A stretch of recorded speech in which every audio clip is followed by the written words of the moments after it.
Hello दोस्तों, education tablet के में आपका पुनः एक बार स्वागत है। मैं आपका मित्र के LLB आज लेकर आया हूँ पार्ट ऑफ स्पीच, जो कि एक ट्रिक में बताएंगे। ट्रिक का नाम है NPV आपसी। कहने का मतलब एक ट्रिक है, जो ट्रिक का एकदम सेम आपके जैसा है। तो इसके माध्यम से हम आप पार्ट ऑफ स्पीच आपको बताएंगे, जो आपको एकदम अच्छे तरीके से याद हो जाएगा अगर आप इसे याद कर लेंगे ट्रिक को। अगर आप मेरे इस चैनल पे हैं तो प्लीज़ इसे लाइक सब्सक्राइब करना ना भूलें। चलिए चलते हैं। NPV आपसी से सीखते हैं। एन से हो गया नाउन, नाउन मतलब संज्ञा। पी से हो गया प्रोनाउन, प्रोनाउन मतलब सर्वनाम। वी से वर्ब, वर्ब माने क्रिया। ए से एडवर्ब, एडवर्ब मतलब क्रिया विशेषण। और ए से एडजेक्टिव, एडजेक्टिव मतलब विशेषण। और पी से प्रीपोजिशन, जिसको कहते हैं संबंध सूचक अव्यय। और सी से कंजक्शन, समुच्चय बोधक। और आई से है इंटरजेक्शन, कहने का मतलब है विस्मयादि बोधक। कहने का तात्पर्य है NPV आपसी का मतलब हमने आपको हिंदी और इंग्लिश दोनों में समझा दिया। आप इनके बारे में जो एक एक करके जो पार्ट हैं इनके बारे में सीखते हैं। नाउन, एन से नाउन। नाउन की डेफिनेशन देख लेते हैं। Noun is a name of person, place, animal, things and idea. कहने का तात्पर्य है कि संज्ञा किसी भी वस्तु, स्थान, व्यक्ति और भाव के नाम को संज्ञा कहते हैं। Example Kavya, mango, ball, cat, river, honesty, Varanasi, ETC। कहने का मतलब है कि हम किसी भी भाव को, किसी भी नाम को संज्ञा कहते हैं। प्रोनाउन देख लेते हैं। प्रोनाउन, पी से प्रोनाउन, इसका डेफिनेशन देख लेते हैं। Pronoun is a word which use place of noun. कहने का मतलब है सर्वनाम। प्रोनाउन का मतलब होता है सर्वनाम, वह शब्द है जो संज्ञा के स्थान पे बोला जाता है। Example he, she, it, this, that, those, him, her. तो आइए इसका एग्जाम्पल भी देख लेते हैं कि इसका एग्जाम्पल के थ्रू अगर हम समझेंगे तो अधिक से अधिक सीख जाएंगे और हमारा कॉन्सेप्ट जो है क्लियर हो जाएगा। एग्जाम्पल है कौशिक पत्र लिखता है। Kaushik writes a letter. Kaushik क्या करता है? एक पत्र लिखता है। इसमें जो कौशिक है, कौशिक क्या है? नाउन है। कौशिक क्या है? नाउन है। अब नाउन के स्थान पे यूज किया जाने वाले वर्ड को क्या कहते हैं? सर्वनाम। तो देखिए लिखा है वह पत्र लिखता है। वह पत्र लिखता है, वह ही राइट्स अ लेटर। तो हम क्या कह सकते हैं कि कौशिक की जगह जो वर्ड यूज हुआ है वह हुआ है, तो हम कह सकते हैं ही इज ए प्रोनाउन। तो समझ में आ गया। आगे चलते हैं। वर्ब, वर्ब वी से वर्ब होता है, इसकी डिफिनेशन देख लेते हैं। A verb is a word that show action. कहने का मतलब क्रिया क्या करती है? किसी भी कार्य का करना या होना को क्रिया कहा जाता है। जैसे कि जंपिंग गर्ल, लड़की क्या कर रही है? कूद रही है। लड़की क्या कर रही है? इसका काम क्या है? क्रिया क्या है? वर्ब क्या है? जंपिंग का काम कर रहा है। द बेबी स्लीपी, लड़का क्या कर रहा है? सोता है। सो रहा है ना, सो रहा है, सोता है।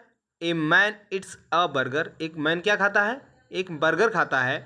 तो हम कह सकते हैं जंपिंग, स्लीप्स और इट्स, ये तीनों क्या है? वर्ब है। यहाँ तीनों का काम क्या हो रहा है? एक्सोनोमिक प्रभाव कार्य का किया जा रहा है। तो हम कह सकते हैं कि क्रिया का काम क्या होता है कि किसी भी कार्य का करना या होना क्या कहलाता है? क्रिया। आइए आगे देख लेते हैं। ए से एडवर्ब, ठीक है। डिफिनीशन इसकी इजी आंसर में देख ले तो modify an adjective, a verb और अनदर एडवर्ब। इसको हिंदी में देख लेते हैं। एडवर्ब हिंदी में क्रिया विशेषण एक शब्द या शब्दों का समूह है जो क्रिया विशेषण और अन्य क्रिया विशेषण को संशोधित करता है। कहने का मतलब है उसे बनाता है। ब्रेवली से हो जाएगा आपका वीरता से। ब्राइटली से हो गया चमकते हुए। चेयरफुली से हो गया हंसमुख। और फैथफुली से हो गया ईमानदारी से। और हैप्पीली से हो गया आनंद से। कहने का मतलब देखिए ब्रेवली जो बना है वो ब्रेव वर्ड से बना है, जिसका मतलब होता है वीर। और ब्राइटली जो बना है ब्राइट से बना है, जिसको मॉडिफाई करके ब्राइटली बनाया गया। और चीयरफुली जो बना है चीयर्स वर्ड से बना है, जिसका मतलब होता है मुझको हंसना। और फैथफुली जो बना है फैथ से बना हुआ है। इसी प्रकार इसको देख लेते हैं कि ही रन्स क्विकली, वह जल्दी दौड़ता है। यहाँ पे दिया गया ही रन्स वेरी क्विकली, वो बहुत ही जल्दी दिया है। तो हम कह सकते हैं यहाँ एडवर्ब को बहुत किया गया, मॉडिफाई करके रन्स को बदला गया है। यहाँ पे एडवर्ब वेरी लगा करके मॉडिफाई किया गया है। तो हम समझ सकते हैं एडवर्ब क्या होता है।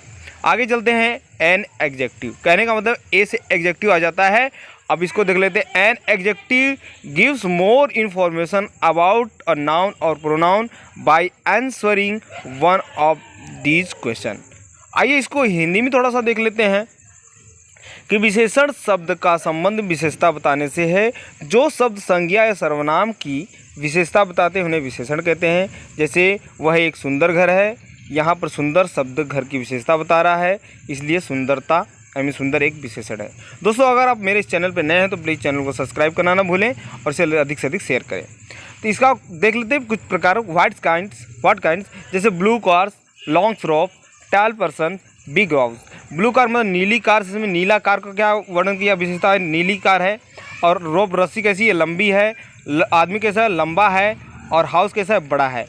विच वन में देख लेते हैं कि दिस टाउन, यह नगर, लास्ट वीक, अंतिम सप्ताह, द सेकेंड डे, ठीक है, कुछ क्षण। उसके बाद अदर वुमेन, अन्य औरत। हाउ मेनी में देख लेते हैं, 1 सेकेंड, कुछ पल। 3 बॉय, 3 लड़के। फ्यू कार्स, कुछ कारें। सेवरल पीपल्स, अलग अलग लोग। तो कहने का मतलब इसमें क्या कर रहा है, विशेषता बता रहा है। आइए आगे देख लेते हैं डेफिनेशन ऑफ प्रीपोजिशन की। लिखा है कि preposition is a word that come before noun और pronoun and establish the relations between noun and other parts of the sentence. आइए इसको भी देख लेते हैं हिंदी वर्ड में कि हमें समझने में इजी हो जाए। संबंध बोधक अव्यय क्या होता है कि वे अव्यय जो शब्द किसी संज्ञा या सर्वनाम के साथ मिलकर उसका संबंध वाक्य के दूसरे शब्दों से बताते हैं, उन्हें संबंध बोधक अव्यय कहते हैं।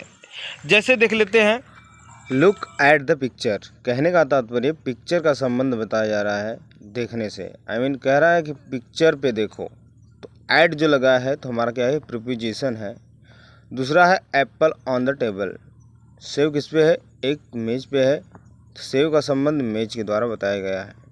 इसका और भी उदाहरण है at, in, on, by, with, among, between, for, under, below, beneath, etc। कहने का मतलब इनका भी प्रयोग किया जाता है, जो कि बहुत लंबा हो जाएगा आप लोग को वीडियो। अगर अच्छा लग रहा हो तो इसे लाइक करना भी ना भूलें। चलते हैं दूसरे पे, conjunction. C for conjunction. Conjunction देख लेते हैं। Conjunction is a word which is use to join word, phrase, clause and sentence to one another. इसका एग्जाम्पल है and, but, for, as, also, how your hands.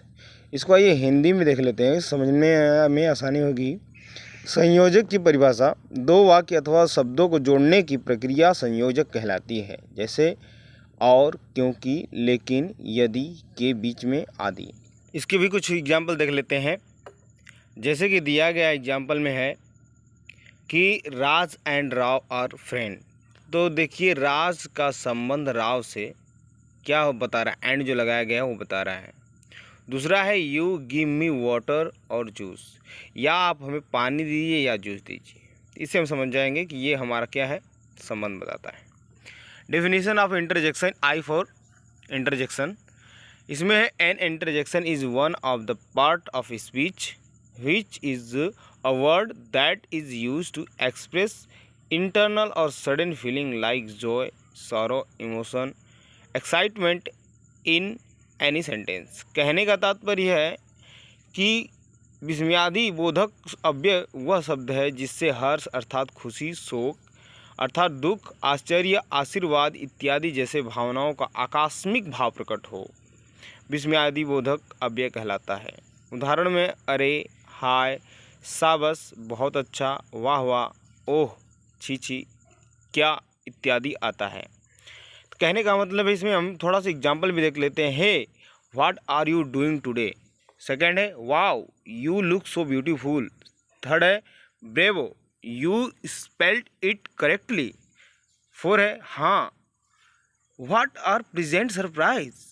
5 है oops sorry it was my fault. 6 है hurrah we on the match. 7 है congratulation you have a baby girls. 8 है yay I got her number. 9 है Jesus you save me from those culprits. 10 है good now we can start a new beginning. तो कहने का तात्पर्य है कि जो हमारा इंटरजेक्शन है इसमें हमें क्या बताया जा रहा है, कभी खुशी का तो कभी क्या सरप्राइज का, कभी आश्चर्य का, कभी दुख का, कभी बधाई का, तो कभी प्रार्थना का जिक्र किया जा रहा है। तो दोस्तों मैं आशा करता हूँ कि ये वीडियो आप लोग को अच्छा लगा होगा। अगर अच्छा लगा हो तो चैनल को सब्सक्राइब करना ना भूलें दोस्तों, और अधिक से अधिक शेयर करें ताकि आपके मित्रों तक इसी की जानकारी मिल सके। मिलते हैं अगले वीडियो में, तब तक के लिए जय हिंद जय भारत।